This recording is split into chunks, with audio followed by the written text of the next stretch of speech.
Okay, सो अब जो हम मेथड हम डिस्कस करने वाले हैं वो है बाइसेक्शन मेथड। और ये न्यूमेरिकल एनालिसिस का मेथड है जिसके अंदर आप इक्वेशन के रूट्स फाइंड आउट करते हैं। अब इक्वेशन के रूट्स आप इसमें से कैसे फाइंड आउट करते हैं वो हम स्टडी करेंगे। इससे पहले ज़रूरी है कि हम एक चीज़ को अंडरस्टैंड करें कि बाइसेक्शन का मतलब क्या बनता है। बाई का मतलब होता है दो, यानी टू, और सेक्शन का मतलब होता है डिवीजन या सेक्शंस। तो बाई सेक्शन मतलब टू सेक्शंस, दो हिस्से बनाने किसी चीज़ की। अब बाइसेक्शन मेथड जो न्यूमेरिकल एनालिसिस में करेंगे उसके अंदर आप क्या करोगे, उसके अंदर बेसिकली आप एक इंटरवल लोगे ए से बी। लेट्स से आप ए रहे हो 0 से 10 और उसको आप बाइसेक्ट कर दोगे। बाइसेक्ट करने का मतलब दो बराबर हिस्सों में डिवाइड करते हैं।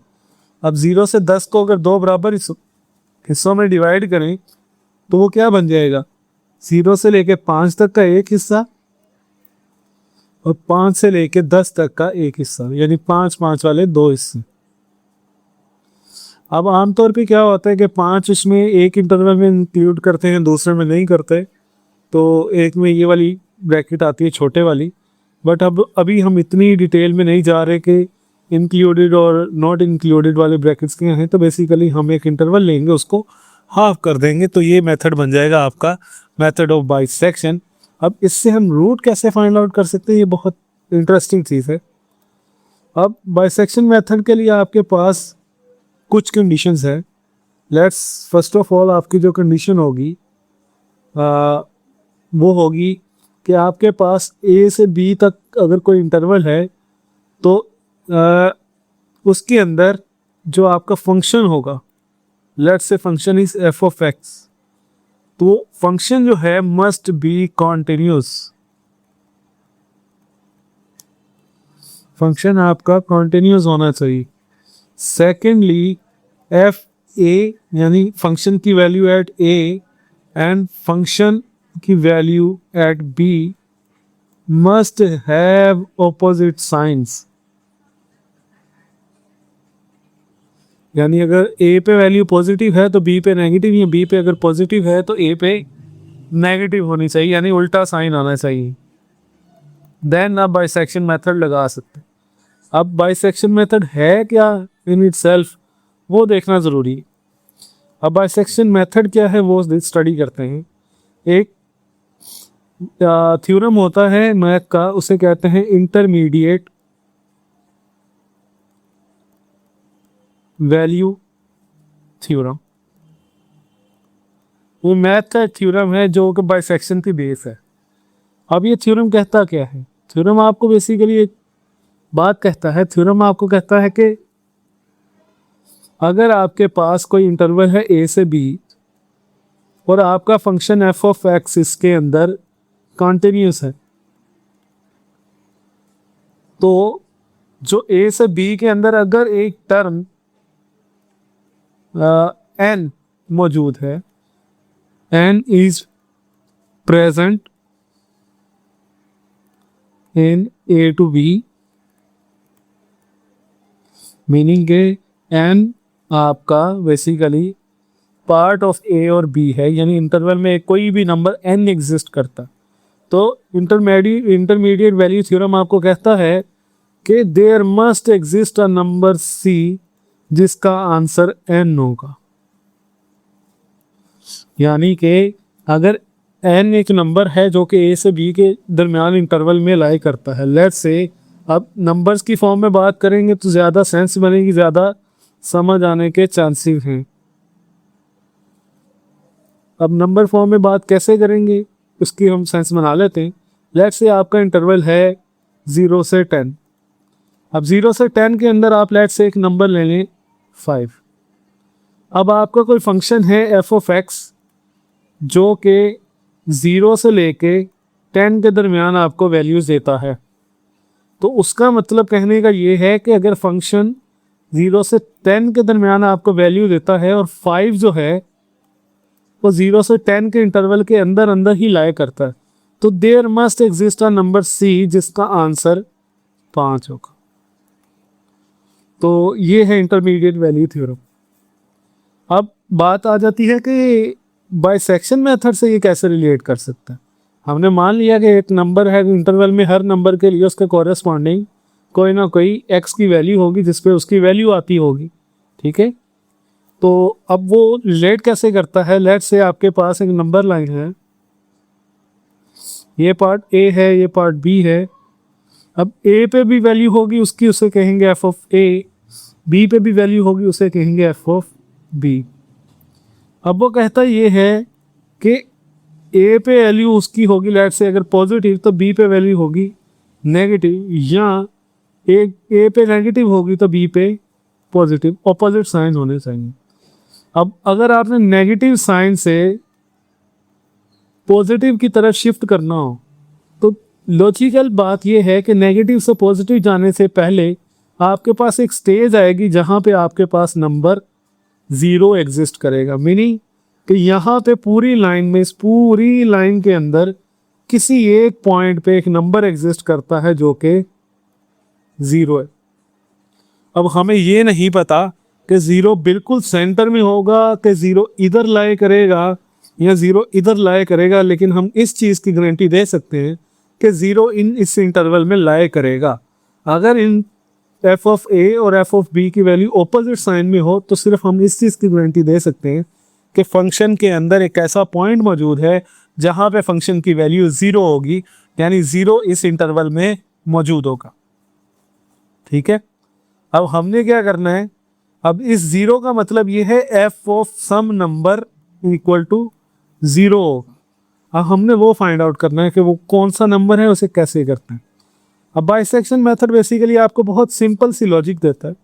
वो कहता है ए से बी का इंटरवल लें और इसका बाइसेक्ट कर दें, यानी कि मैं इंटरवल बना देता हूं नीचे, ए से बी का इंटरवल है आपका, कहते हैं इसको बाइसेक्ट कर दो, यानी इसके बिल्कुल सेंटर में एक पॉइंट सी लो जो कि ए प्लस बी बाय सी के बराबर होगा, ए प्लस सी बाय टू के बराबर होगा, यानी इनकी मिड पॉइंट होगा दोनों का। अब आपने ये वाला पॉइंट ले लिया। अब कहता है इसके बाद वो कहता है कि एफ ऑफ ए कैलकुलेट करो, एफ ऑफ सी कैलकुलेट करो, एफ ऑफ बी भी कैलकुलेट करो, और कहता है अगर तो आपका फंक्शन में एफ ऑफ सी जो है that is equal to zero, इसका मतलब x is equal to C is your root, तो आपको सिंपली फौरन ही रूट मिल जाएगा। अब ये तो एक केस है, एक सिनेरियो है जिसमें आपको फौरन ही मिड पॉइंट पे आपका रूट मिल जाएगा। अगर आपको सेंटर में रूट ना मिले देन आप किधर जाएंगे, आप क्या करेंगे, अब वो प्रॉब्लम है। तो आपने क्या करना है, उसका एक लॉगरिथम है इसका, उसने कहा आप एफ ए और एफ सी को आपस में मल्टीप्लाई करवा दें।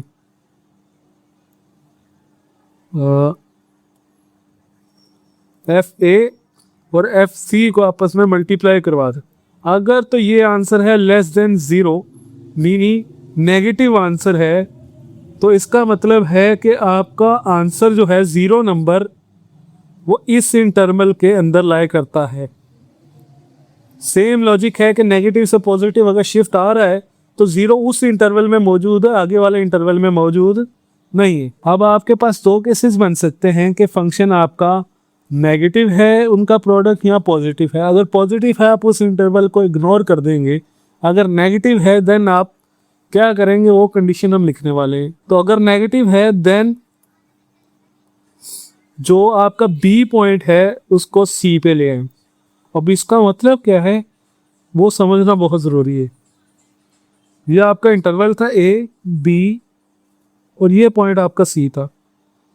आपका ये केस निकला कि ए और सी का जो प्रोडक्ट है दैट इज नेगेटिव। तो आपने क्या करना है, इस वाले पॉइंट को उठा के इस पॉइंट पे ले आना है।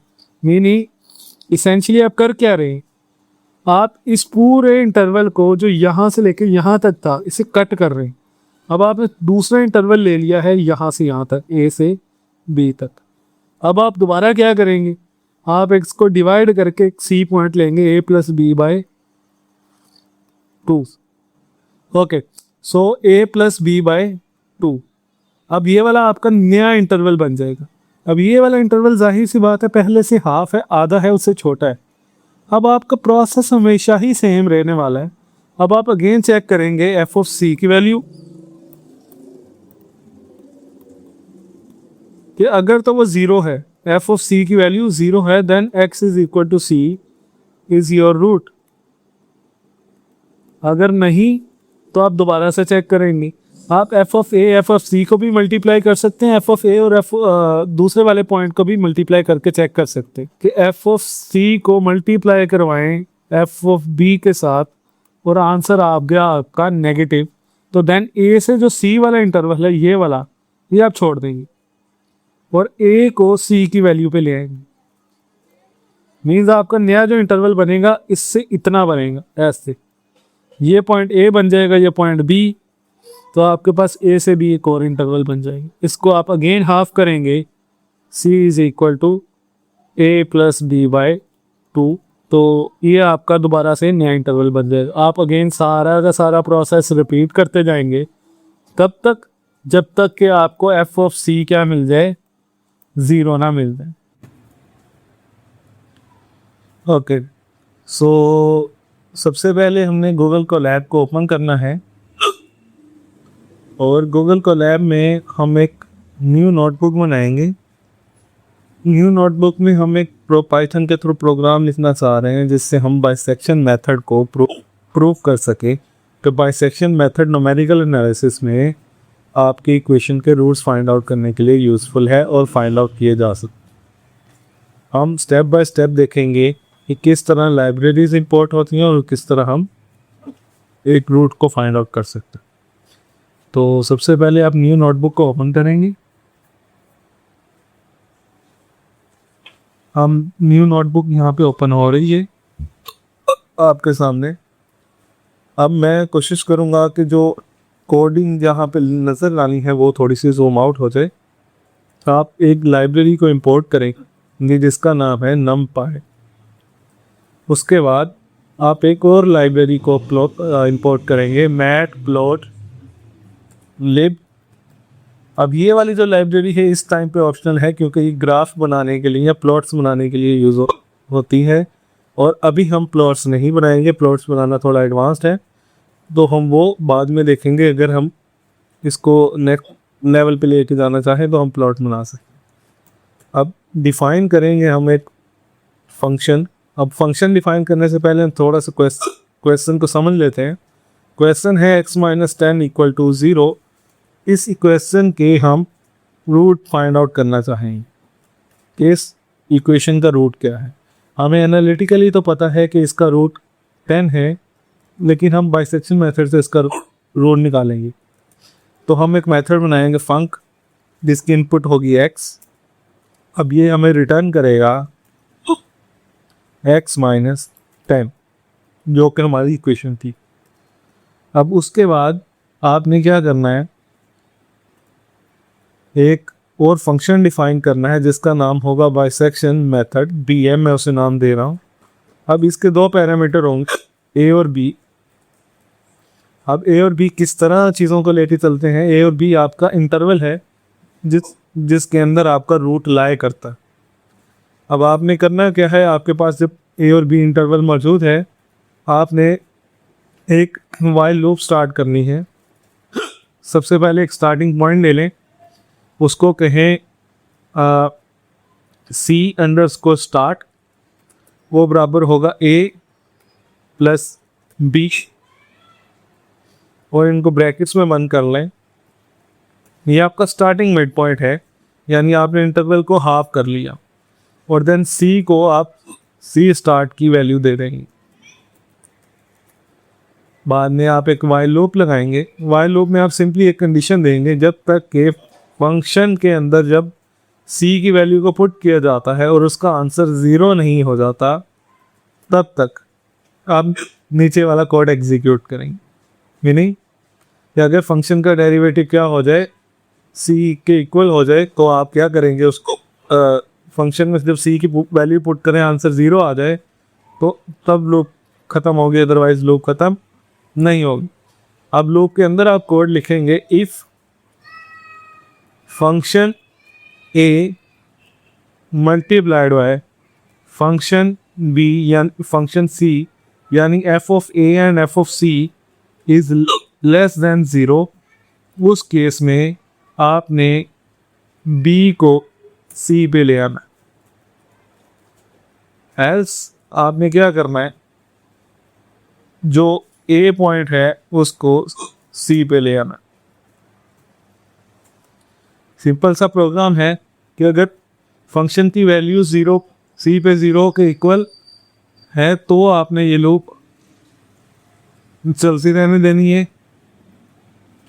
देखे थोड़ी सी इसमें आई थिंक इसको इस तरह यहाँ पे ये कोड था कि लूप तब चलेगी जब फंक्शन की वैल्यू सी के इक्वल होगी। हालांकि लूप तब चलनी चाहिए जब ये इक्वल नहीं होगी। तो वो चेक करेगा अगर फंक्शन में फंक्शन ए का प्रोडक्ट फंक्शन सी के साथ नेगेटिव है तो बी और सी को चेंज कर देगा, बी को वैल्यू दे देगा सी की, और अदरवाइज वो ए को वैल्यू दे देगा सी की। ठीक है, यानी पॉइंट्स को आगे ले आएगा। अब लूप जाहिर सी बात है ख़त्म भी होगी, लूप ख़त्म भी होगी। जब लूप ख़त्म होगी तो आपको रिटर्न में एक स्टेटमेंट चाहिए, print the root is colon C. तो जो सी की वैल्यू होगी वो आपका रूट बन जाएगी। अब आपने इसको रिटर्न भी कर देना है, रिटर्न सी। तो आपका प्रोग्राम का जो डिफाइनिंग वाला पोर्शन है, यानी आपने कुछ डिफाइन किया तो आखिर पे आपने रिटर्न ले लिया, तो फंक्शन भी आपका क्लोज हो जाएगा। आप सिंपली इसके आगे भी रिटर्न लिख सकते हैं तो ज़्यादा बेहतर हो जाएगा, कन्फ्यूजन नहीं होगी। अब रिटर्न में आपने क्या लिखा है कि जो आपको आउटपुट रिक्वायर्ड है कि रूट फंक्शन का कौन सा है, सी। तो ये सारा बाइसेक्शन मेथड है आपका। अब आपने क्या करना है, फंक्शन से बाहर आ जाना है और ए और बी की वैल्यू को यूज़र से इनपुट लेना है। इनपुट एंटर ए, और बी में भी आप सिंपली क्या करेंगे, फ्लोट इनपुट एंटर बी,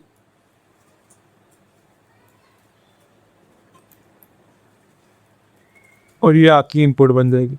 अब देन आपने एक फंक्शन रूट कॉल करना है वेरिएबल, और उसमें आपने अपना बाइसेक्शन मेथड का फंक्शन कॉल करना है विद इनपुट पैरामीटर ए और बी। अब क्योंकि आपने शुरू पे ए और बी की अरेंजमेंट में सीक्वेंस में लिखा है, नीचे भी ए और बी के सीक्वेंस में ही लिखेंगे। लास्ट पे आप क्या करेंगे, प्रिंट। अब क्योंकि आपने प्रिंट का आंसर वैसे ही स्टेटमेंट के अंदर लिख लिया है तो आपको ज़रूरी नहीं है कि आप फिर इसको दोबारा से प्रिंट करवाएं। इसको रिटर्न करके देखते हैं और रन करके देखने हैं प्रोग्राम को कि अगर प्रोग्राम एग्जीक्यूट होता है और इसकी कोई आउटपुट हमारे पास आ सकती है। ओके, तो एल्स के आगे भी आपका एक सेमीकोलन होता है सिंटैक्स में, जो कि मिसिंग था। अब ए की वैल्यू है लेट से, अब आपका फंक्शन क्या था, x माइनस 10। आप इसकी वैल्यू ले रहे हैं लेट से -50 से +50, या -20 से ले लेते हैं, -20 से +20 तक। अब प्रोग्राम एग्जीक्यूट हो रहा है, इसी को वो बाइसेक्ट करता जाएगा जब तक कि उसको उसका आंसर रूट नहीं मिल जाता।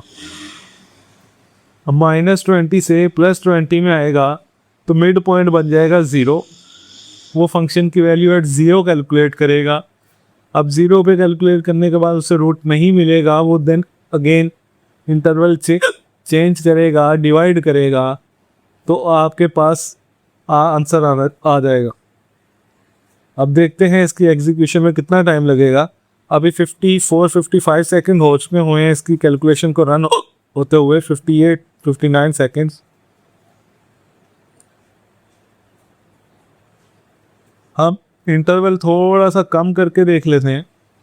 लेट से हम -8 से 12 तक 8 से 12 तक करके देख लेते हैं, क्योंकि हमारा आंसर इसी के दरमियान लाई करता है, तो थोड़ा सा जल्दी हो जाएगा।